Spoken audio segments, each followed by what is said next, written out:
My YouTube channel. आप देख रहे हैं किचन विद कौसर और किचन विद कौसर में आज बहुत ही मज़ेदार सा इमरजेंसी भुना गोश्त लेकर आई हूँ।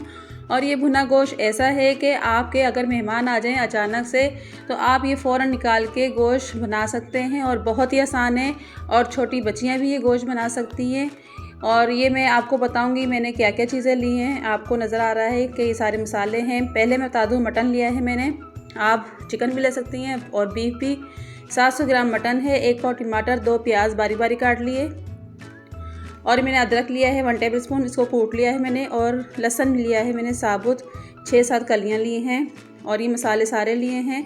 तो मिर्च लिए 1 टेबल स्पून, नमक 1 टेबल स्पून। नमक और मिर्च आप अपने टेस्ट के हिसाब से रखें।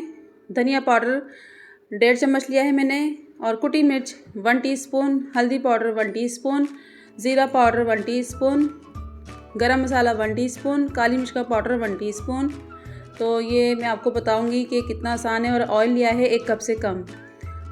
टमाटर आप इस तरह बारीक चकोर चकोर काट लें, गोल गोल शेप में, इस तरीके से। तो ये आपको बताऊंगी कि ये जो गोश्त है ना, ये सारी चीज़ें डाल के हमने चढ़ा देना है। तो ये इतनी आसानी से बन जाता है, इसमें कोई मसला नहीं होता कि कब इसको हमने फ्राई करना है प्याज को, कब हमने मसाले डालने हैं, कब हमने इसमें अदरक लहसुन डालना है। तो ये सारे मसाले डाल के एकदम हमने चढ़ा देना है। इसमें कोई भी मुश्किल परेशानी की बात नहीं होगी। छोटी बच्चियां भी ये खाना बना सकती है बहुत आसान से। कोई मेहमान आ जाए अगर घर में आपके बड़े नहीं है तो इस तरीके से आप बना लें। आप देख सकते हैं मैंने सारे मसाले, प्याज, टमाटर, लहसुन, अदरक, ऑयल सब डाल दिया है। और अब ये मैं पानी डाल रही हूँ गोश्त गलने के लिए। ये 2 गिलास डाले हैं मैंने, इससे ज़्यादा हमने नहीं डालना क्योंकि ये मटन है तो जल्दी गल जाता है। और इनको सबको मिक्स कर लेते हैं हम। और इसको मिक्स करना बहुत ज़रूरी है ताकि अच्छी तरह मिक्स होके तो ये पके और नमक मिर्च इसमें मसाले मिक्स हो जाएं गोश्त में। तो अब मैं ढक्कन दे दूँगी इसके ऊपर प्रेशर कुकर का और इसके ऊपर वेट रख दूँगी। तो अब हम चलते हैं चूल्हे की तरफ। चूल्हा मैंने ऑन कर लिया है और इसके ऊपर प्रेशर कुकर रख देती हूँ। प्रेशर कुकर मैंने रख दिया है और जब ये विसल चलेगी उसके बाद आपने टाइम नोट करना है 10 मिनट का। जब विसल चलेगी तो आपने 10 मिनट इसको प्रेशर में लगाना है। और ये देखें विसल चल चुकी थी, 10 मिनट हो चुके हैं। अब मैं चूल्हा बंद कर देती हूँ और इस वेट को ऊपर से उतार लेंगे। इसकी सारी गैस निकल जाए फिर मैं आपको बताऊंगी कि ढक्कन कब खोलना है। पहले आपने बिल्कुल नहीं खोलना। और ये गैस निकल चुकी है और ये देखिए नोज़ल की पहचान है, ये नीचे बैठ जाएगा तब आपने ढक्कन खोलना है। उससे पहले आपने बिल्कुल नहीं ढक्कन खोलना वरना आपको मालूम है क्या हो जाएगा। और इसमें देखें अभी पानी है तो इसको हम पकाएंगे थोड़ा सा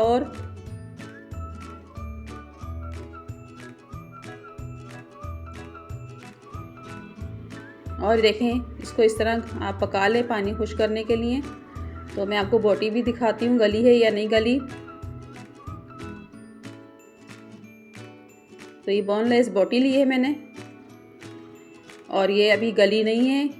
80% गोश्त गला है तो अभी 20% बाकी है। और इसमें आप देख सकते हैं पानी है। जब तक हम भुनाई करेंगे तो गोश्त भी हमारा गल जाएगा। और भुनाई मैं करती जा रही हूँ। पानी देखें कितना कम हो गया है।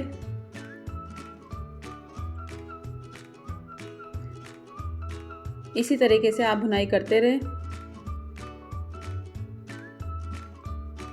और लकड़ी का चमचा आपने यूज़ करना है, इससे ये है कि गोश्त जल्दी गलता है।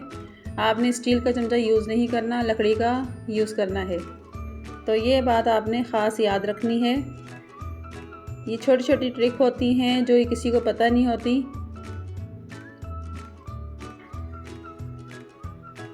और पानी इसका खुश्क हो गया है और ऑयल ऊपर आ गया है। इसमें डाल देंगे हरी मिर्चें और थोड़ा सा धनिया डाल देंगे। थोड़ा मैंने बचा लिया है वो बाद में डालेंगे। और इसको कर देंगे मिक्स, अच्छी तरह मिक्स कर लें। और थोड़ा सा बस इसको हमने 1 से 2 मिनट पकाना है पानी डालने के बाद।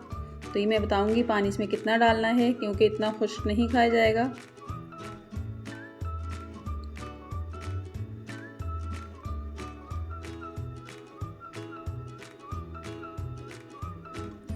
सबसे पहले मैं आपको बोटी बता दूं कि गली है या नहीं गली।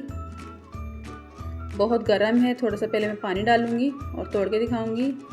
और देखें कितनी ज़बरदस्त सी बोटी गल चुकी है और इसको टूटना नहीं चाहिए बोटियों को, वरना पता है कि पता ही लगता कि डिश में गोश्त है या नहीं। तो इसी तरह साबुत साबुत बोटियाँ होनी चाहिए और गली भी होनी चाहिए।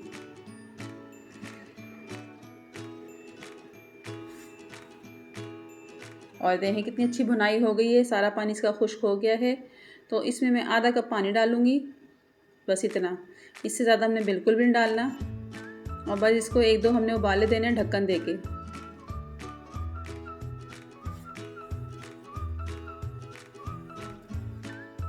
और ढक्कन देके मैंने 1-2 उबाले इसको दे दिए थे ताकि अच्छी तरह से पक जाए मसाला सारा। तो ये इसको मैं डिश आउट कर लेती हूँ अब मैंने डिश आउट कर लिया है। और मेरी रेसिपी अच्छी लगे तो आप लाइक शेयर ज़रूर करें, सब्सक्राइब नहीं किया तो सब्सक्राइब ज़रूर कर दें, साथ बेल आइकन के बटन को भी क्लिक कर दें। और इसके ऊपर डाल देंगे हरी मिर्चें और हरा धनिया। तो आपने कमेंट में ज़रूर बताना है कि आपको कोई मुश्किल पेश आई है या नहीं आई है, बहुत ही आसानी से बन जाएगा। तो मेरी रेसिपी को फॉलो करें और दुआ में याद रखें। अल्लाह हाफिज़।